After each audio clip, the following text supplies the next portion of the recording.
Hello and good afternoon, and welcome to the second podcast of Pod Save the King. My name's Alison and I'm with my great nephew Connor. Myself and Connor have a mutual interest in history and politics. We were born in the same month but 40 years apart, so we thought it'd be quite interesting just to discuss our views from our different perspectives. On this podcast, we're going to talk about social issues and in particular the metaverse and artificial intelligence. Do you want to start off or do you want me to? Yeah, I'll start off. So obviously we know Facebook is owned by Mark Zuckerberg, and it's Facebook that's kind of led the way in this, should you call it a meta empire? I mean, they bought Instagram, they bought WhatsApp, the idea of buying competition to make yourself, much bigger. So the potential of Meta and the metaverse, it's really, it goes beyond my mind, really. I'm not sure about you, Auntie Alison, but yeah, what do you think about it? It's, wow, what can you say about it? It's trying to understand what it is, actually.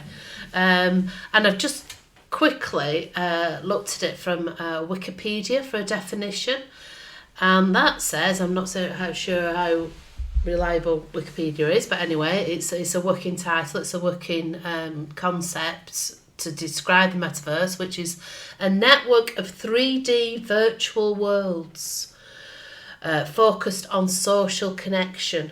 So the potential is, at the moment, we all have two lives in some respects. We have our life in reality. So we get up in the morning and go to work, or we go to school or college and come home. But then we have this other life, which is on social media, isn't it? Where we describe the events of our lives. That's not always the truth, or it could be inflated, or it could be completely made up. And there are examples of all of those things on the metaverse. But what interests me particularly is the potential from a historian's point of view, and as I understand it, as a history student, you would be able to revisit those points in history through the virtual world. Now, from my perspective, I mean, I was a GCSE history student, and now I'm an A-level history student. That is massive, and not even just for me, but especially for those students and those people that wish to do a degree or an A-level in history, but are more visual learners. And I mean, it's very difficult to visualise history. Usually it's textbooks and knowledge and sources, but I mean, if this is true, and if this is, this could be possible for someone like that, a visual learning student, it'd be it'd revolutionise history as a subject. It'd be amazing. And not only just for, history students, but people are just naturally interested in history. Me and my Auntie Alison have been to quite a few museums over the past year. And imagine being able to relive historical experiences. That is a dream from our perspective, I'm sure. Absolutely and potentially. But one of the potential drawbacks is that certain vulnerable people may choose to wish virtually the entire life in the virtual world. Is it a dangerous concept to have something like the metaverse where you can immerse yourself in being James Bond, in being anybody you want to be? And does that have an impact then on your real life? Could it make you behave a certain way, act a certain way? And we see that, I suppose, with modern day consoles like Xbox and PlayStation. Mm-hmm. Many teenagers are, living the lives on these consoles. They're wasting away in dark bedrooms playing these games. And don't get me wrong, I personally have experienced certain games on Xbox, and I quite enjoy them myself to pass the time. But when somebody spends an entire day on it, when given the potential to actually go further and live in a world that looks real, why wouldn't you do it? Do you know what I mean? What Yeah. reason isn't there to do it? I know, and and let's face it, to live the life of James Bond or somebody else is a lot more exciting than being an administrator in the NHS. Oh, absolutely, yeah. A significantly less workload. A much more exciting existence than yeah. we currently have. But if we, I think there's two things for me. There's the worry that virtual reality, the James Bond of killing people or things that are seen on Xbox and others, could that to a vulnerable mind change how they behave in the real world, and will the two become merged so that they can't tell the difference between the two? Has that already happened? We don't know. It's quite interesting. It is an interesting concept. And I saw a news article a few weeks ago about how billions of pounds have been spent in a land grab in the metaverse. Now, I'm not sure what land in the metaverse means. I'm not sure if you know what it means. I don't, but we can speculate. Yeah, we can almost. Yeah, exactly. It's speculation, isn't it? Is it about I own New York, Connor owns Spain, so if you want to visit New York in the virtual world, you'd have to pay me money. Because let's face it, at the end of the day, there's probably going to be some monetary influence on this. Oh, definitely. And many people of wealth already will use it as a business technique, won't they? Could it be a second income? Well, not really a second income, but could it add to the many riches that some people have in this world? Now, something that really rocked my mind: why would anyone spend billions buying virtual land that isn't real, when for probably cheaper? I'm not sure of the exact amount what a single piece costs, but that money could be used to buy real land in the real world. So why do you think people are more attracted to this kind of fake land, should you call it, than...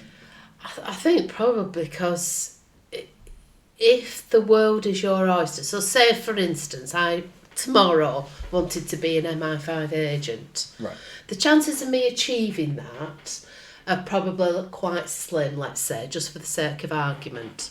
But if I can do that in the metaverse, you're kind of unleashing your hopes, your desires and dreams that can be fulfilled in the virtual world that cannot be fulfilled in the real world. Right, okay, yeah. I suppose that's understandable. It's quite attractive. It's quite an attractive concept. Well, absolutely. So if I say, well, I want to go to Barbados, have I got the money for Barbados? No. Do I really want to go through all the airport experience? If I can live that in the virtual world, I could go skydiving even though I'm frightened of heights. Yeah. I could do all sorts of different things. Like there's no consequences for your actions. Yeah. It sounds like a dream, really. It does.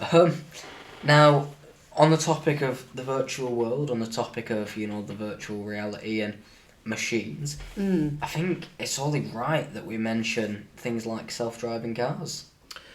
Absolutely. The technology is going so fast, isn't it? And just, I wonder, just going back just slightly, the metaverse, does this go in hand with Bitcoin, is it called? Bitcoin, Bitcoin. Virtual currency. Yeah. So how does all that fit together? Are we getting that there's more growth in the virtual world than there is in the real world? Could it be that the virtual world is newer? Could it be that, it's an easier investment? It's new, do you know what I mean? Yeah. So people have been investing in our world, for centuries, millions of, maybe not millions, but quite a few years. Yeah. Could it be a trend, as you will? Could this virtual reality be a trend that people want to jump onto and buy in the same way that people jumped onto cryptocurrency to buy and etc., and that's why it's worth so much because so many people want it? What is like... I'm not sure of the exact term I'm looking for here, but it's the way of capitalism, innit? Supply and demand, that's it. Yeah. If people want it, it'll be more expensive. Yeah. But yeah. So I think that's kind of the social side of the metaverse, isn't it? That we're exploring that, the leisure time aspect of it. But as we started out on this conversation, it was about the benefits that it could bring to students of history. But also another aspect to it is that doctors and surgeons in particular could be trained through virtual reality so that they hone the skills before they ever actually get their hands on a real patient. And robotics is becoming a more commonplace for them to be operating on humans because of their preciseness, and they don't shake like we do. And they don't cost anything. I mean, they cost money to make, but I mean, you don't have to pay them. They don't can have to work pay them by 24 hours around the clock. Absolutely. I mean, it's more beneficial from a business point of view. Yeah, and from the human point of view, Well, I think. yeah, exactly. Yeah. I mean, I think I trust a machine with, like a scalpel rather than a human that has human error. Yeah, absolutely. So on the topic of like self-driving vehicles, yes. Elon Musk and Tesla, they're kind of big drivers in this thing. What I found interesting about Elon Musk and Tesla is that the Tesla blueprints are out in the public. Anyone can use them. Wow. Because Elon Musk said he challenges people to make improvements on his car. He said if people use his blueprints and make them better, then it's one either way. If they fail to do so, then he'll win in profits. If they succeed in doing so, then he'll win with further technology in the world, which I found quite amazing, actually, and quite refreshing from someone of his worth of money. Yeah, because I suppose looking back in history, people have patented, copyrighted, locked certain KFC recipes in vaults and to protect the intelligence that they have, protect what they've got. So this is quite a different perspective on that, isn't it? Absolutely. And I was talking earlier about like AI military. For example, like the Russians in the horrible invasion of Ukraine have been using drones, as you said earlier. And I wonder what potential could this have for the wider world. I mean, we're using drones. What could we be using in 20 years for our military? And is it a positive or is it a negative thing that our military might be moving further away from human, the human side to like a technological side? Do you think that's a positive or a negative thing for our society? Well, I think you could look at it from two perspectives. Certainly, it's dehumanising. Yeah. To use machines, it's not seeing the fallout as much, is it? That actual soldiers are losing their lives. So, not that we want anybody to lose their life, but it's a bit of a difficult one. That. Do you want to put your point of view? I think it's quite a positive thing for our world. So we look in tragic wars, we look in tragic battles, like the war in Ukraine recently, for example. The war in Iraq, and many wars before that. The tragic loss of human life is awful, and I think the fact that machines can now, well, maybe not currently, but maybe in the future, could take the part of, a human soldier. I think that is really positive to prevent the loss of human life. Yeah, but I suppose on the flip side, it could accelerate the use of weapons to a higher level than if it was just actual people doing hand-to-hand fighting. Right, okay. Yeah, and that's a good point, I suppose. And are you sort of suggesting that maybe if we, do rely on AI to fight wars for us, then human life could be bigger, would you say? The loss of human life could be bigger, do you say? Potentially, yes. And I think I think I've said it already before about dehumanising it. So when you have tremendous loss of life from soldiers, like is happening in Russia, Russian mothers are saying, "Where is my son?" Yeah.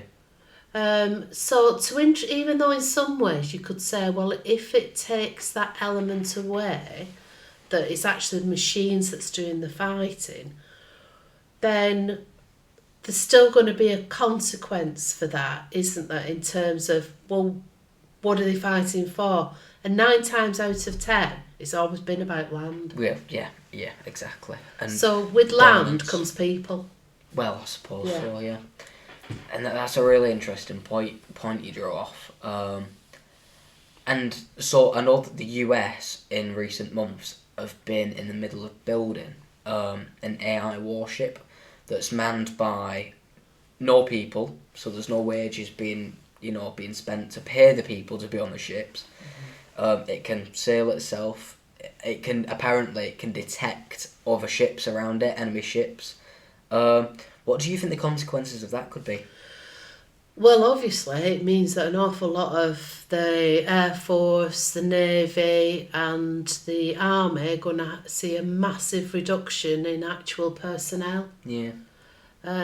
Which will have an economic consequence, won't it? Because what do those people then do when they've got a military background and their skills are honed in? Maybe they could then become the operators of this machinery, but you're not going to need as many people. Well, I suppose not. And I suppose linking that to history as well. In the 20th century, Britain was the country to invest in, coal and steamships and steam power. Could AI, the AI side of military, be the new steam power? Could countries that invest in an AI military today be the superpowers of tomorrow in the same way that the British were in the 20th century? That's highly possible, and my worry is that the AI overcomes the power of the human to switch them off. Right. So I believe there was an article in the Telegraph some months ago regarding a professor in America that resigned from his job because he was working with computers and the computer was in that learning phase. So the question he posed to the machine, what would your reaction be or your answer be if I said, I am going to switch you off? And the machine replied, I would be afraid, which suggests that machines have already got that emotional intelligence. So if that is the case, if you take it to its natural conclusion, a warship that has no humans on board, it brings up an issue about communication. What if that breaks down? What if artificial intelligence says, well, actually, we might be better off on this planet without the humans? Right, and I suppose that's the greatest kind of science fiction Absolutely. fear throughout the entirety of cinema.